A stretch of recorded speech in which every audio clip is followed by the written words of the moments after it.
नमस्कार दोस्तों, आज मैं आपसे एक किताब के बारे में चर्चा करूंगी और उस किताब का नाम है परसेपोलिस। परसेपोलिस मार्जान सतरापी द्वारा लिखी गई एक ग्राफिक नॉवल है। इसे अंग्रेजी में विंटेज बुक्स द्वारा छापा गया है और हिंदी में इसका अनुवाद वाणी प्रकाशन द्वारा किया गया है।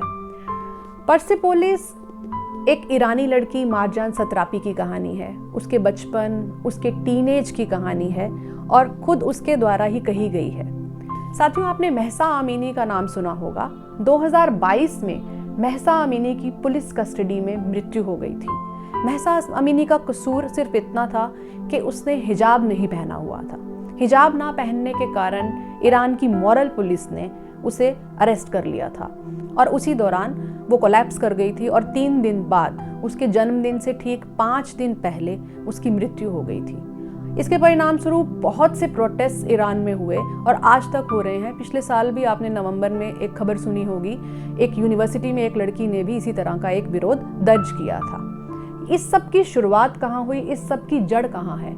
इन सभी आंदोलनों का अगर हम इतिहास देखेंगे तो ये सभी आंदोलन 1979 में 1979 में ईरान में शुरू हुए थे, क्योंकि 1979 में शाह के शासन के अंत के बाद वहाँ इस्लामिक शासन की स्थापना हुई थी।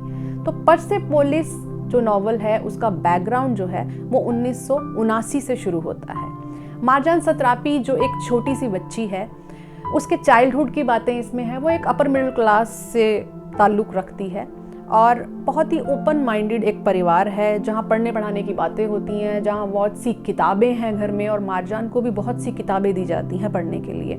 वो छोटी सी है पर वो जानती है कार्ल मार्क्स कौन है, वो छोटी सी है पर वो जानती है चे गुवेरा कौन है, फिडेल कास्त्रो कौन है।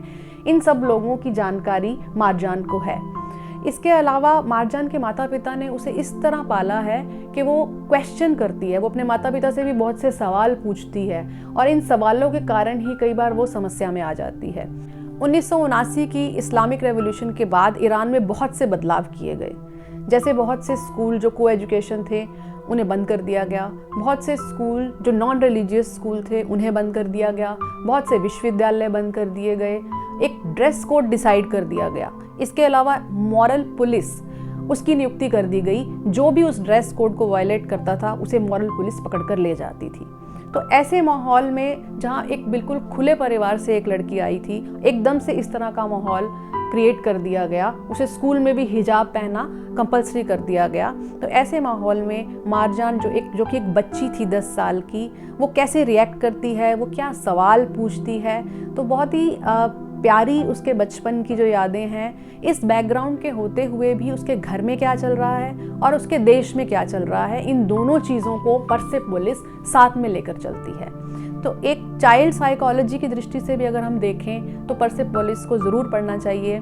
बच्चे कैसा सोचते हैं, बच्चों के बचपन की बातें निराली होती हैं। ऐसे ही मार्जान जो है जब छोटी थी तब वो सोचती है कि मैं ईश्वर की पैगंबर हूँ, और अपने स्कूल में भी टीचर जब पूछती है कि आप क्या बनना चाहती हो तो वो कह देती है कि मैं एक पैगंबर बनना चाहती हूँ। इस पर उस टीचर जो है उसके पेरेंट्स को फ़ोन करते हैं और कहते हैं कि आपकी बच्ची जो है वो थोड़ी सी डिस्टर्ब्ड है, वो कैसी बहकी बहकी बातें करती है। तो उसके पेरेंट्स क्योंकि बहुत ही मॉडर्न ख्यालात के होते हैं और बच्चे की साइकोलॉजी को समझने वाले होते हैं, तो वो टीचर को यही कहते हैं कि कोई बात नहीं, हमें तो इसमें कुछ भी अजीब नहीं लगता। तो वाकई में ये बात इतनी अजीब नहीं है, मुझे भी अजीब नहीं लगी, क्योंकि मैं भी बचपन में यही सोचती थी कि शायद मैं भी कोई भगवान का अवतार हूँ। तो मुझे लगा कि ये बात जो है वो मुझसे रिलेट करती है। तो बचपन की जितनी भी बातें हैं, बच्चे की साइकोलॉजी कैसी होती है, बच्चा क्या सोचता है, कई बार जब उसके माता पिता या कोई रिलेटिव्स या कई लोग बहुत सी बातें कर रहे होते हैं तो वो बैठी चुपचाप सुन रही होती है और ये सोच रही होती है कि इनकी कथनी और करनी में कितना अंतर है। हम बड़े जब आपस में बातें करते हैं तो कई बार ये भूल जाते हैं कि बच्चे को जो चीज़ हम बोलेंगे वो उसे फॉलो नहीं करेगा, वो जो देख रहा है वो उसे फॉलो करेगा। तो ऐसी बहुत से इंस्टेंस इस ग्राफिक नॉवल में दिखाई देते हैं। और सबसे इंटरेस्टिंग बात यह है कि ग्राफिक्स इतने सुंदर बनाए हैं, मार्जान ने खुद ही इन ग्राफिक्स को बनाया है। वो इसे कॉमिक बुक कहती हैं, वो कहती हैं इसे ग्राफिक नॉवल मत कहिए, इसे एक कॉमिक बुक कहिए। और कहीं भी वो ग्राफिक्स आपको पढ़ते हुए डिस्टर्ब नहीं करते, बल्कि आपका साथ देते हैं। तो कई बार कई लोग कहते हैं कि हमसे पढ़ा नहीं जाता, लंबी लंबी नॉवल हम नहीं पढ़ सकते, या 1-2 पेज पढ़ते हैं तो हमें बोरिंग लगने लग जाता है। उन लोगों के लिए, अगर वो पढ़ना शुरू करना चाहते हैं, उन लोगों के लिए ये एक बेस्ट नॉवल है, क्योंकि ये ग्राफिक नॉवल है। इसमें बहुत जितना लिखा हुआ है उतने ही ज़्यादा चित्र हैं, तो बहुत इंटरेस्टिंग लगेगा। इस पर एक फिल्म भी बन चुकी है। बचपन के साथ साथ मारजान के टीनेज की भी इसमें बात की गई है।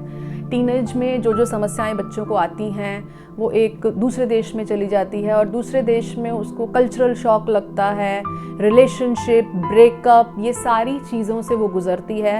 इन सभी चीज़ों से गुजरते हुए वो इन सब से कैसे जूझती है, वो भी एक सबक है टीनेजर्स के लिए।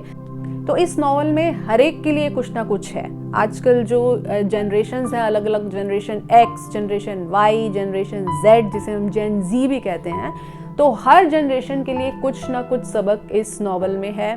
पेरेंट्स के लिए, स्टूडेंट्स के लिए, बच्चों के लिए जो टीनेज अवस्था में है खासकर, वो भी इस नॉवल को ज़रूर पढ़ें। इस साल मैंने ये पहली किताब पढ़ी है और मुझे लगता है कि आप सभी को भी ये किताब ज़रूर पढ़नी चाहिए।